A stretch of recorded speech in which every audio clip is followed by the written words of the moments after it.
नमस्कार, आप देख रहे हैं प्रॉपर्टी प्लस। मैं हूं दीपक यादव। 2023 रवानगी पर है और 2024 दस्तक दे रहा है। ऐसे में वक्त है ये आकलन करने का कि बीता साल कैसा रहा, आने वाला साल कैसा हो सकता है। हर सेक्टर मंथन कर रहा है, जाहिर तौर पर रियल एस्टेट सेक्टर भी इससे अछूता कहां रह सकता है। आज का शो खासतौर पर पूरे रियल्टी सेक्टर में हुई हलचलों को रिकॉल करने का है। जानने की कोशिश करेंगे कि इस पूरे साल रियल्टी सेक्टर के अलग अलग सेगमेंट में कैसा प्रदर्शन रहा, घरों की बिक्री और नए लॉन्च कैसे रहे, ऑफिस, कमर्शियल और रिटेल सेगमेंट में कैसा रिएक्शन देखने को मिला, रियल एस्टेट में निवेश के लिहाज से ये साल कैसा रहा और 2023 से हम क्या सबक लेकर नए साल में 2024 में प्रवेश करने जा रहे हैं। तो बहुत सारी बातें होंगी। हमारे साथ आज बड़ा ही शानदार पैनल है, उनसे आपका परिचय कराते हैं। हमारे साथ हैं Pradeep Agarwal, chairman Signature Global. हमारे साथ अमित गोयनका हैं, एमडी निसस फाइनेंस। और हमारे साथ हैं Abhishek Kapoor, ED and group CEO, Puravankara group. तो बहुत स्वागत करेंगे आपका प्रदीप जी, अमित जी और अभिषेक जी हमारे साथ जुड़ने के लिए। सबसे पहले प्रदीप सर आपके पास आते हैं और हाउसिंग सेक्टर पर बात करते हैं। एनरॉक की एक रिपोर्ट के मुताबिक 2023 में देश के टॉप 7 शहरों में 4.5 लाख करोड़ की कीमत के 3,27,000 घर बिके हैं, जो कि कीमत के आधार पर 2022 से 44% अधिक हैं, लेकिन यूनिट्स के लिहाज से कम है।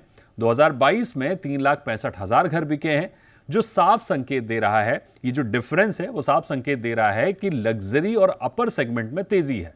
अफोर्डेबल हाउसिंग में कैसी हलचल रही है, वो भी एक बार बताइए। दीपक जी, सबसे पहले तो आपका बहुत बहुत धन्यवाद इस प्रोग्राम पर बुलाने के लिए। Thank you sir. देखिए, बिल्कुल आपने ठीक कहा कि जैसा कि एनारॉक की रिपोर्ट भी दिखा रही है कि जो डिमांड है हाउसिंग में वो ऑल अक्रॉस द सेक्टर्स बहुत ज्यादा अच्छी है। ऑफ कोर्स, क्योंकि लैंड प्राइजेस अप हुए हैं और मटेरियल प्राइस भी कहीं ना कहीं अप हुए हैं, उसकी वजह से जो अफोर्डेबल हाउसिंग है उसके प्रोजेक्ट इस दौरान कम लॉन्च हुए हैं। बिकॉज जो एक आप कह सकते हैं जो गणित है, मैथमेटिक्स, वो बैठ नहीं पा रहा है कम प्राइस के प्रोजेक्ट को लॉन्च करने में।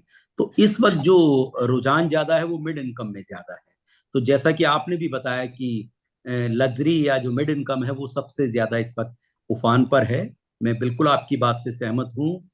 आप ये देखिए कि हमारी जो इंडस्ट्री है, रियल एस्टेट इंडस्ट्री किस लेवल पर ट्रेड कर रही है। जिस देश के अंदर उसकी जीडीपी में जिस इंडस्ट्री का सेकंड नंबर रूल आता हो, उस इंडस्ट्री की हालत क्या है आज। आप ये देखिए कि एक कंपनी है टाइटन। उस टाइटन की कंपनी का मार्केट वैल्यूएशन आज की डेट में लगभग 3,21,000 करोड़। हमारे जितने रियल एस्टेट प्लेयर्स हैं लिस्टेड, उन रियल एस्टेट प्लेयर्स की आप सबकी मार्केट कैपिटलाइजेशन रेजिडेंशियल की लगा लीजिए, तो उन सबकी मिला के भी आपको 3.5 लाख करोड़ मिले। पूरी की पूरी इंडस्ट्री जो पूरे देश की जीडीपी में सेकंड नंबर का रोल प्ले करती है, और हर इंसान को घरों की जरूरत है। और क्या वो इंडस्ट्री इस तरीके से फल फूल पाई नहीं कि वो केवल एक कंपनी के बराबर वैल्यू दिखा रही है। मुझे लगता है अभी इसके अंदर बहुत बड़ा पोटेंशियल बाकी है। आने वाले जो 7 साल हैं लगभग 2030 तक, मैं रियल एस्टेट में बहुत ऑप्टिमिस्टिक हूं। साइकिल अप एंड डाउन के आ सकते हैं, लेकिन मुझे लगता है रियल एस्टेट अनलॉक हुआ है और आने वाले कुछ सालों में आपको यहाँ पर इंडस्ट्री बिल्कुल दूसरे ही स्टाइल में नजर आएगी। और जो नंबर्स हैं इन टर्म्स ऑफ सेल्स या वैल्यूएशन टर्म्स में, मुझे लगता है मल्टीपल टाइम आपको नजर आएंगे। बिल्कुल प्रदीप सर, यानी काफी आशावादी रुख है आपका।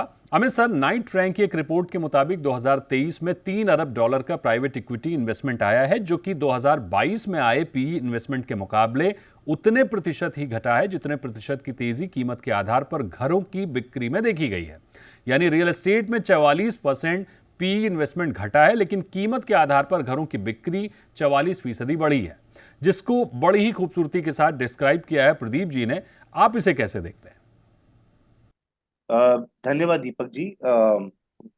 हालांकि निवेशकों का रुझान इस समय रेसिडेंशियल और रियल एस्टेट इन जनरल पर काफी पॉजिटिव रहा है, पर ज्यादा करके जो रुपया है वो विदेशी से ज्यादा देसी पैसा ही लग रहा है। विदेशी मुद्रा में कहीं ना कहीं थोड़ा सा हल्का सा हमको थोड़ा सा एक स्थिरता दिख रही है, या फिर एक हल्का सा डिप भी दिखता है, क्योंकि कई सारे कारण हैं। एक तो जो बढ़ा हुआ इंटरेस्ट रेट है उसके चलते विदेशी निवेशकों को अपने ही देश में या बाकी बाहरी देशों में अच्छा खासा मुनाफा हो रहा है। दूसरी बात, जो जो करंट जियोपॉलिटिकल एनवायरनमेंट है, या जो जो बाकी जो गड़बड़ियां मची हुई हैं यूरोप में या अन्य जगहों पर, उसकी वजह से भी थोड़ा सा नया निवेश करने में थोड़ा सा कॉशन बना रहेगा। फाइनली रियल एस्टेट को फंड करने के तीन सोर्सेज हैं। एक तो जो निवेशक है खुद का रुपया लगाता है, दूसरा हाउसिंग फाइनेंस पैसा देता है, और तीसरा है प्राइवेट इक्विटी और अन्य क्रेडिट फर्म्स हैं वो पैसा देते हैं। तो अन्य क्रेडिट में जो हम देखें उसमें काफी अच्छी खासी पैसे लगे हैं। जैसे 8,000 करोड़ तो नॉर्मली हर साल लग ही जाते हैं, करीब $1 बिलियन हर साल नए इन्वेस्टर्स आते हैं, लगते हैं, एग्जिस्टिंग पैसा भी चर्न होता है। मगर जो इंटरनल अक्रूवल्स हैं वो हाउसिंग फाइनेंस के बतौर रखते हैं। तो एक वो मेरा कंसर्न बना रहेगा, क्योंकि एक तो इंटरेस्ट रेट ज्यादा है और नई हाउसिंग फाइनेंस कंपनीज का फॉर्मेशन नहीं हो पा रहा। तो थोड़ा सा कैपिटल अवेलेबिलिटी का चिंता का माहौल रहेगा 2024 में। 23 में था, 24 में और बढ़ेगा। और इस समय ऐसी कोई इंटरेस्ट रेट कट की कोई आसार नजर नहीं आते। ज्यादा करके जो फेड सिग्नल कर रहा है वो 2024 के एंड तक शायद रेट कट दिखेंगे। तो इसके लिए निवेशकों को या होम बायर्स को इस रेट पे होम लोन ले पाना और आसानी से होम लोन ले पाना थोड़ा सा मुश्किल साबित हो रहा है। तो ये कंसर्न मेरा बना रहेगा और इन्वेस्टर्स का भी ये कंसर्न बना रहेगा कि इस रेट पर कितना क्रेडिट ऑफटेक हो पाएगा। अभिषेक जी, आपके पास आते हैं, आपसे समझना चाहेंगे कि आप तो अफोर्डेबल, मिड और लग्जरी तीनों ही सेगमेंट में एग्रेसिवली एक्सपेंशन मोड में दिख रहे हैं। मैं आपकी दूसरी तिमाही के रिजल्ट्स देख रहा था, आपने 1600 करोड़ की सेल की है, जो कि ईयर ऑन ईयर 102% की ग्रोथ दिखा रहा है। एनारॉक की ही एक रिपोर्ट के मुताबिक इस साल 40 करोड़ की कीमत से ऊपर के घरों की बिक्री में सालाना आधार पर 247% यानी करीब सीधे सीधे 250% का शानदार जंप दिख रहा है। क्या ये कह सकते हैं कि ये पूरा साल, ये 2023 पूरा लग्जरी सेगमेंट के नाम रहा है? जी दीपक, शुक्रिया शो पे बुलाने के लिए। शुक्रिया सर। देखिए, जो ये हमारा डिमांड है जो आज इंडिया में है वो हर सेगमेंट में है। ऐसा हम ये नहीं कह सकते कि सिर्फ लग्जरी में है। अगर आप देखें तो जो कंट्री की आज इकोनॉमिक प्रोग्रेस हो रही है और जिस डायरेक्शन में ग्रोथ हो रहा है, जो मूवमेंट है लोअर मिडिल इनकम से मिडिल इनकम से प्रीमियम एंड लग्जरी में, वो लगातार मोमेंटम आ रहा है और लोग धीमे धीमे अपने आप को प्रोग्रेस करते हुए नजर आ रहे हैं और उसकी वजह से उनका एस्पिरेशन बढ़ रहा है। जो डिमांड है वो कंसिस्टेंट है अफोर्डेबल में, मिड में और लग्जरी में। मुझे लगता है इकोनॉमिक एक्टिविटी अभी पिकअप होगी, और क्योंकि जो प्राइवेट निवेश है, प्राइवेट इन्वेस्टमेंट है इंडस्ट्रीज का, वो आगे बढ़ेगा। और जैसे जैसे प्राइवेट इन्वेस्टमेंट आता है पब्लिक इन्वेस्टमेंट के साथ, एक ये वर्चुअस साइकिल बनती है इकोनॉमी में, जिसमें एम्प्लॉयमेंट जनरेट होता है, इनकम ग्रोथ होती है, और जो पॉवर्टी के नीचे वाले हैं वो अफोर्डेबल में, अफोर्डेबल वाले हैं वो मिड में, और मिड वाले हैं वो प्रीमियम और लग्जरी में जाते हैं। तो ये जो ट्रेंड आपको आज दिखाई दे रहा है, ये मेरे हिसाब से सिर्फ एक शुरुआत है जी। और अगले 10 साल में इस ट्रेंड को आप बहुत ही स्ट्रॉन्ग तरीके से देखेंगे कि ये आगे बढ़ेगा। एक और बात जो मैं बताना चाहूंगा कि इसका सबसे बड़ा advantage branded, strong, organised players जो है रियल एस्टेट में, उनको मिलेगा। ये जो कंसोलिडेशन है वो जिस तरीके से प्ले आउट हो रहा है, आप देखेंगे कुछ कंपनियां ऐसी होंगी या कुछ ऐसे प्लेयर होंगे रियल एस्टेट में जो स्ट्रॉन्ग और ब्रांडेड, अगर अच्छे से ऑर्गेनाइज्ड हैं, तो वो एकदम मार्केट को आउट परफॉर्म करेंगे, क्योंकि बहुत सारा डिमांड कंसोलिडेट होगा इन प्लेयर्स के साथ, और इसकी वजह से इनमें जो है आपको वैल्यूएशन इंक्रीमेंटली बेटर दिखाई देगा मार्केट में। प्रदीप जी, देश भर में बीते 2 साल में रेरा रजिस्ट्रेशन के आंकड़े अगर हम देखें तो 2021 में देश भर के राज्यों के रेरा में 71,307 प्रोजेक्ट रजिस्टर हुए थे। 2023 में नवंबर तक ये आंकड़ा 1,16,117 का है, यानी 2 साल में करीब 63% का उछाल है रेरा में रजिस्ट्रेशन के लिहाज से। इसमें भी अगर हम इसी दौरान एनसीआर में रजिस्ट्रेशन को देखें तो हरियाणा में ये संख्या 988 से बढ़कर 1184 हुई है। उत्तर प्रदेश में 324 से बढ़कर महज 361 हुए हैं, यानी बहुत ज़्यादा बढ़ोतरी नहीं है। आपके मुताबिक एनसीआर में सेगमेंट वाइज कैसे प्रोजेक्ट्स अधिक लॉन्च हो रहे हैं? इसके अलावा क्या उत्तर प्रदेश के बजाय गुरुग्राम की तरफ, हरियाणा की तरफ ज़्यादा लॉन्चिंग दिख रही है? तो दीपक जी, बिल्कुल आपने राइटली पॉइंट आउट किया है। देखिए, जो गुरुग्राम है इस वक्त इंफ्रास्ट्रक्चर के मामले में मुझे लगता है देश के सबसे अग्रणी शहरों में है। इस वक्त का अगर आप गुरुग्राम कहें तो वो मिलेनियम सिटी भी हो सकता है। आप अगर, मुझे लगता है रात को अगर कार लेकर निकलें तो आपको कहीं ना कहीं सिंगापुर की फील भी यहाँ पर दिखाई देगी, जिस तरीके का इंफ्रास्ट्रक्चर यहाँ पे डेवलप हुआ है। और इसका एक बहुत बड़ा रीजन रहा है कि जो गवर्नमेंट है चाहे सेंट्रल गवर्नमेंट हो या स्टेट गवर्नमेंट हो, उन्होंने बहुत काम यहाँ पर किया है। और आप देखें कि कोई भी इंफ्रास्ट्रक्चर में अगर कोई काम होता है तो उसका सबसे पहला जो फायदा है वो रियल एस्टेट को होता है। उसके बहुत सारे रीजन है। देखिए, गुरुग्राम है वो कहीं कब पहले से भी हब रहा है जॉब्स का। आप देखिए कि बेस्ट आईटी सेक्टर जो है वो गुरुग्राम के अंदर है। आप ये देखिए, ऑटोमोबाइल का जो हब है वो गुरुग्राम है। बेस्ट जो हेल्थ केयर है वो गुरुग्राम के अंदर है। बेस्ट आईबी स्कूल्स गुरुग्राम में है। बेस्ट अगर जो 5 स्टार होटल्स हैं उनकी पूरी जो चेन है वो आपको यहाँ पे गुरुग्राम में देखेगी। बेस्ट मॉल्स, जो सोशल जो इंफ्रा है वो भी आपको काफी ज्यादा यहाँ पर मिलेगा। तो ऑफ कोर्स ये सारी की सारी चीजें अट्रैक्ट करती हैं किसी भी एक होम बायर को। मुझे लगता है कि नोएडा आज उसके कंपैरिजन में कहीं ना कहीं पिछड़ रहा है गुरुग्राम से। गुरुग्राम नंबर 1 पर है इंफ्रास्ट्रक्चर के मामले में, और यही एडवांटेज ले रहा है। इसी वजह से जो आप रजिस्ट्रेशन देख रहे हैं और ज्यादा जो प्रोजेक्ट की लॉन्चेस देख रहे हैं वो कहीं ना कहीं इसी का रीजन है।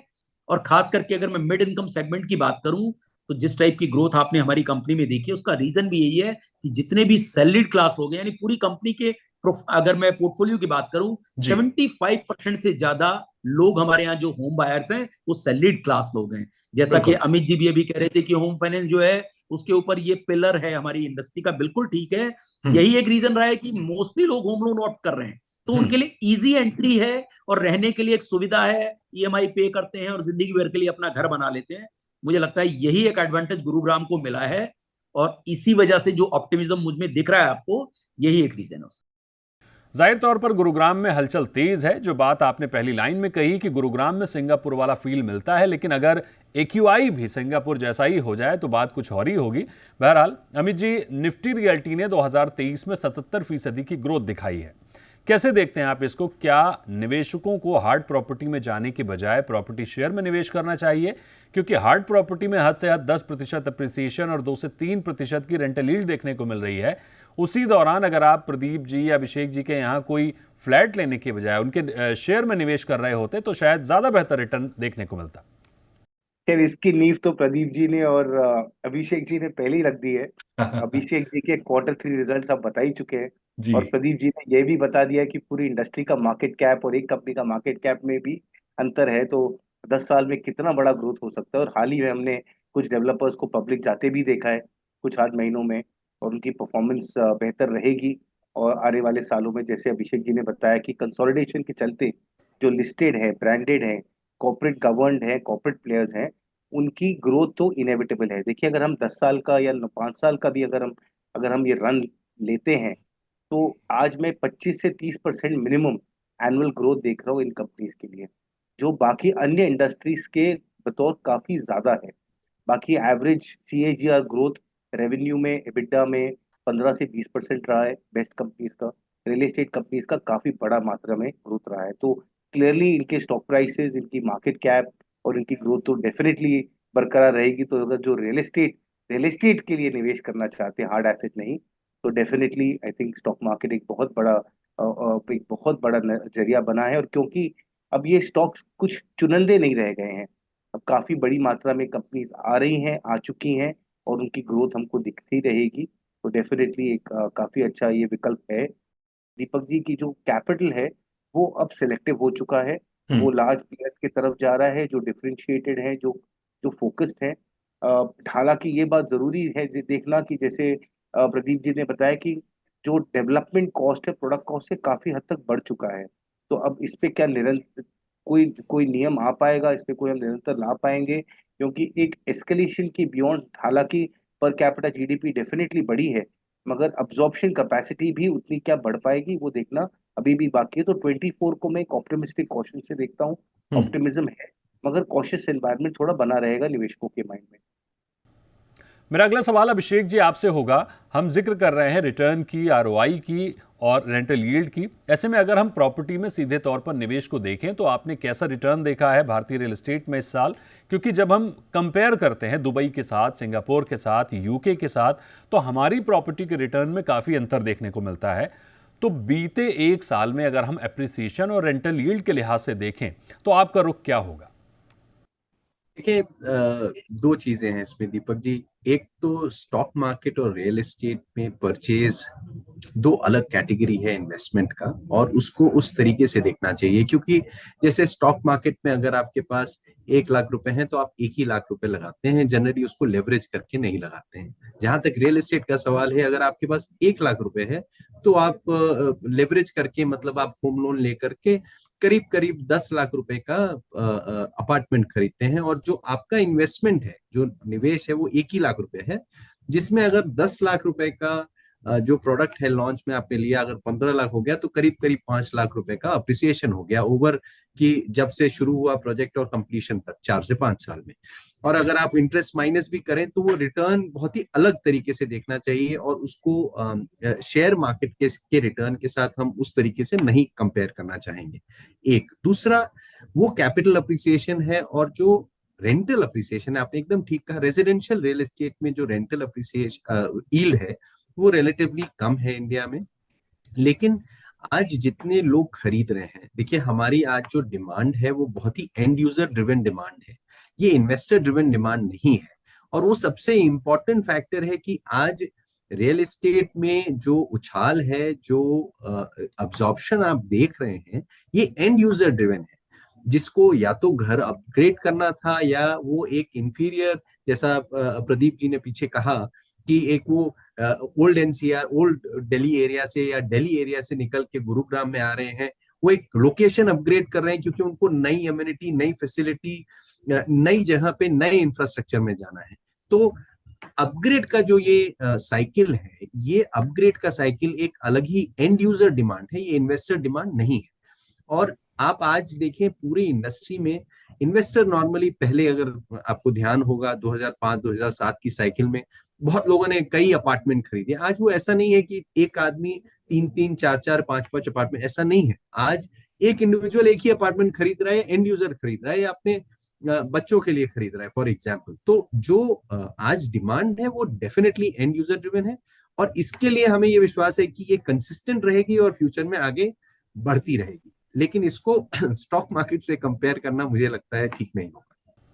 तो बिल्कुल ये 2023 की चर्चा जारी रहेगी। 2023 में किस तरह का रिएक्शन रहा रियल एस्टेट का, डेवलपर्स ने किस तरह से रिएक्ट किया, न्यू लॉन्चेस और बिक्री किस तरह की रही, निवेश के लिए कैसा रहा, इन सारी बातों पर चर्चा आगे भी जारी रहेगी। लेकिन यहाँ वक्त है एक छोटे से ब्रेक का।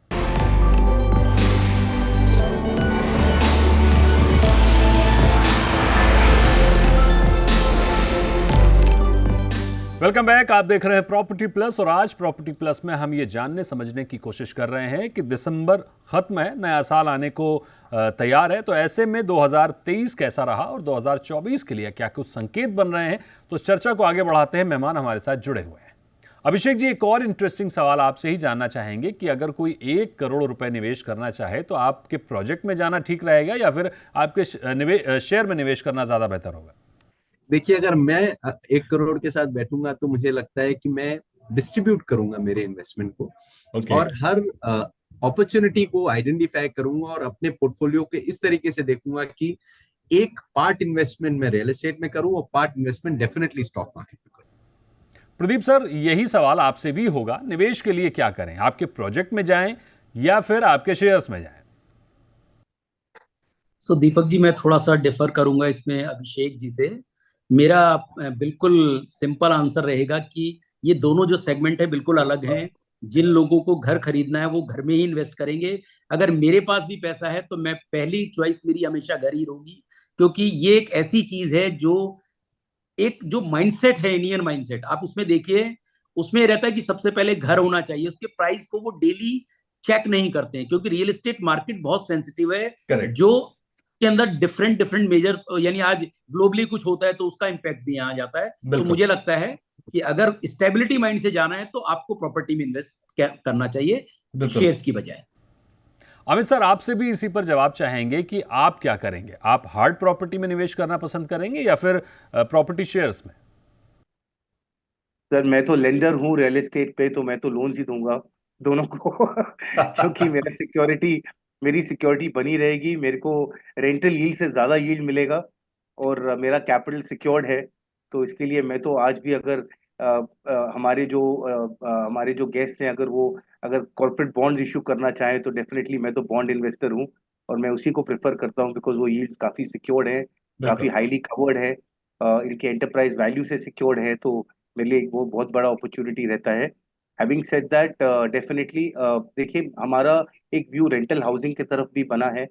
मैं थोड़ा एसेट लाइट मॉडल देख रहा हूँ उभरता हुआ। काफी सारी डिमांड, जैसे रेंटल्स बढ़ गए हैं, हम कई शहरों में देख रहे हैं, बैंगलोर में काफी ज्यादा बढ़े हैं, मुंबई में बढ़े हैं, तो रेंटल यील्ड्स भी बढ़े हैं, तो वो भी एक काफी बड़ा इन्वेस्टेबल एसेट क्लास बिल्कुल। बन रहा है। ऐसा नहीं है कि हर निवेशक घर खरीद सकता है या घर खरीदना चाहता है, क्योंकि मोबाइल जॉब्स हो गए हैं, और करेक्ट। अगर मोबाइल जॉब्स हैं तो हर शहर में घर लेना मुमकिन नहीं है। तो रेंटल हाउसिंग में डेफिनेटली ग्रोथ दिखता है, जिसकी वजह से इन्वेस्टर्स आ रहे हैं। हमने मुंबई में, बैंगलोर में ऐसे कई सारे स्कीम्स देखे जहाँ पे इन्वेस्टर्स ने खरीदा, और अच्छे खासे 8 से 10% के एंट्री यील्ड पे भी इन्होंने रेंटल हाउसिंग पे घर दिए हैं, जो बहुत ही बड़ा उम्दा नंबर है। और बिल्कुल। उस पे अपसाइड भी दिखती है आती हुई, तो डेफिनेटली वो अपॉर्चुनिटी भी रेंटल की बनी रहेगी। और जहां तक स्टॉक्स का सवाल है, डेफिनेटली कुछ चुनिंदे स्टॉक्स में एक्सपोजर लेके रखना बहुत जरूरी है। बिल्कुल। ये हाई ग्रोथ कंपनीज हैं, जो बनती रहेगी, उनकी वैल्यूएशन बनती रहेगी, तो डेफिनेटली मैं भी अपना पैसा स्प्रेड करूंगा।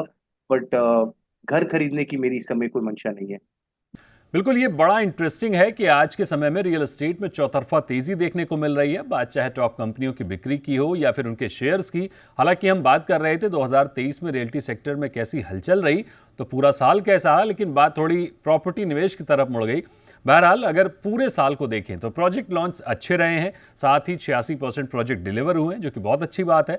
जाहिर तौर पर 2023 में जो तेजी रियल एस्टेट में देखने को मिली है वो अनलॉक हुई है। आगे भी ये तेजी बनी रह सकती है। ग्लोबल चिंताओं की वजह से विदेशी निवेशक का रुख कमजोर रहेगा। हालांकि प्राइवेट इन्वेस्टमेंट बढ़ेगा। जो निवेशक हैं वो सिलेक्टिव दिख रहे हैं, हर प्रोजेक्ट में निवेश नहीं हो रहा है। टॉप ब्रांड्स को निवेश मिल रहा है। लिस्टेड और ब्रांडेड डेवलपर्स की ग्रोथ भी शानदार दिख रही है, जो कि आगे भी बनी रह सकती है। यानी 2023 रियल्टी सेक्टर के लिए एक शानदार साल रहा, और 2024 में भी कुछ कुछ ऐसे ही संकेत नजर आ रहे हैं। तो बहुत शुक्रिया करेंगे आपका प्रदीप जी, अभिषेक जी और अमित जी हमारे साथ जुड़ने के लिए।